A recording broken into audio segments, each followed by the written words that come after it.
Joining us now, Congressman Greg Steube from House Judiciary. It just sounds like they're throwing in, right? They're tossing it in and saying, we're going to accept 18,000 a day. We're going to process.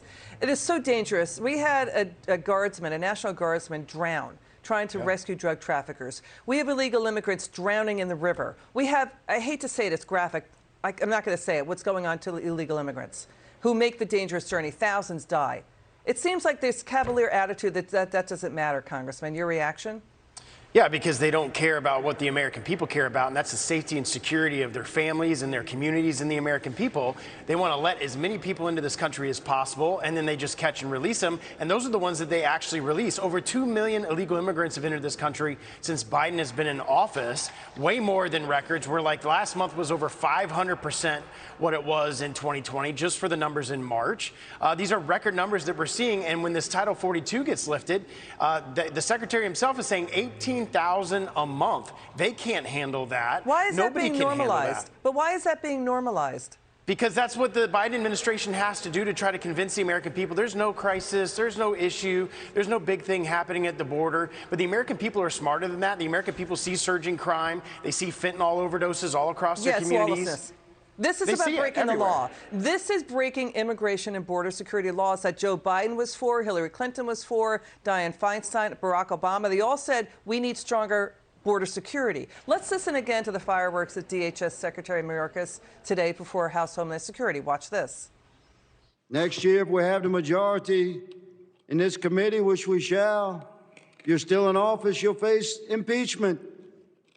I ask you as a man, own this thing. Congressman, I couldn't disagree with you more when you state that our nation's sovereignty is disintegrating.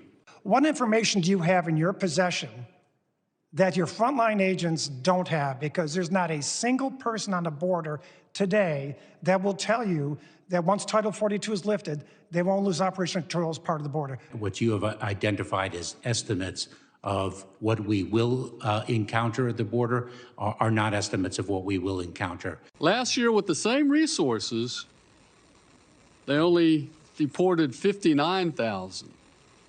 What's going on? We have removed more serious criminals than the prior administration did, and I have data. Okay, you know what? That's misleading. He could say he's removing more criminals. It's because they collapse the border so more people are coming in. This dodge show, this avoiding the questions, it ain't playing anymore. It's sinking the president's poll numbers. Your reaction to this? By the way, are you guys going to really impeach Mayorkas and Biden because of the border collapse if you take back control of Congress?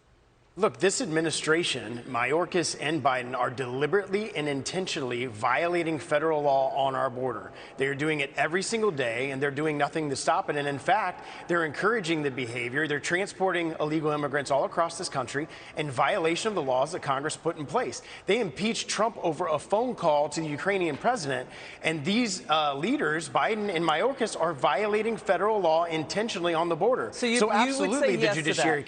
Absolutely, 100%. And the Judiciary Committee will do an investigation on all this and lay it before the American people to see how bad and how intentionally our federal laws were violated by this administration. Yes, not upholding Title II of the Constitution. Mayorkas testified Homeland Security they also spent $72 million in shutdown costs to stop building Trump's border wall, to get rid of and cancel contracts and more. That's a lot of money to stop building a border wall that we already appropriated for.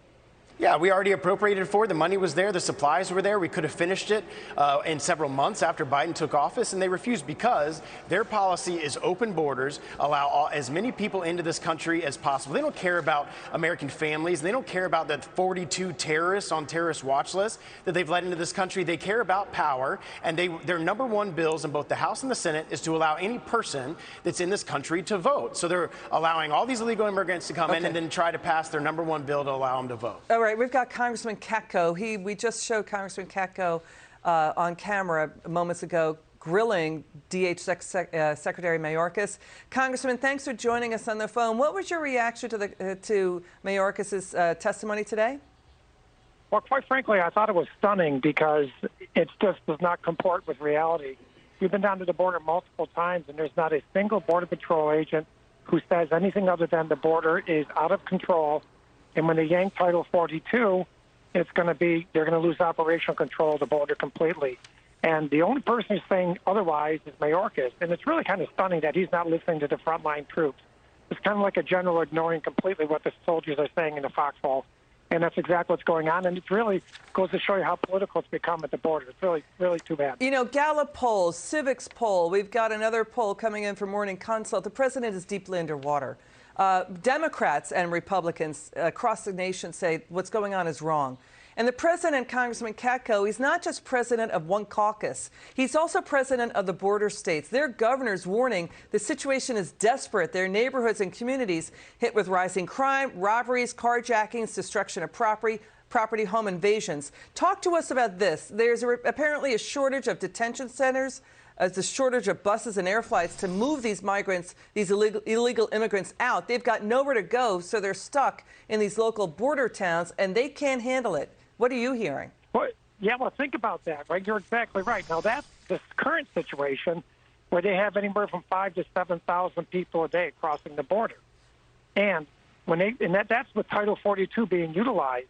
And Title 42 allows you to deport people immediately when they come across the border. Now, when that's gone, just the number of people right now is going to be that much more untenable. But they're going to expect the fact that when Title 42 is pulled, that it's going to be a magnet to pull that many more people up to the border. So they're expecting as many as 18,000 people a day. Yep. And if you think it's chaotic at the border now, you just wait and see what happens when Title 42 goes away. It's really terrible. To Congressman Katko's point, final word, Congressman Greg Steube. Biden's border collapse necessitated a DEA response. DEA, the Drug Enforcement Administration, warns that drugs and crime violence, gun crimes, are pouring across the border into 34 U.S. cities. We've got criminal drug networks and gangs operating in those cities. That's according to the DEA. So that's how serious the situation is. But it seems like the White House is not taking that seriously at all. Of course not. The number one cause of death between the Americans between the age of 18 and 45 is fentanyl overdoses. All of that fentanyl is coming across the border. There's been more fentanyl seized to kill every American in our country just during Biden's administration. It's absolutely a catastrophic issue, just not from a human toll, but from the drug toll on the American people. All right, Congressman Greg Steube and Congressman Katko, thank you so much for jumping in, Congressman Katko, on the phone with us. It's good to have you both on. We'll have you back on again soon. We're going to be staying on the story.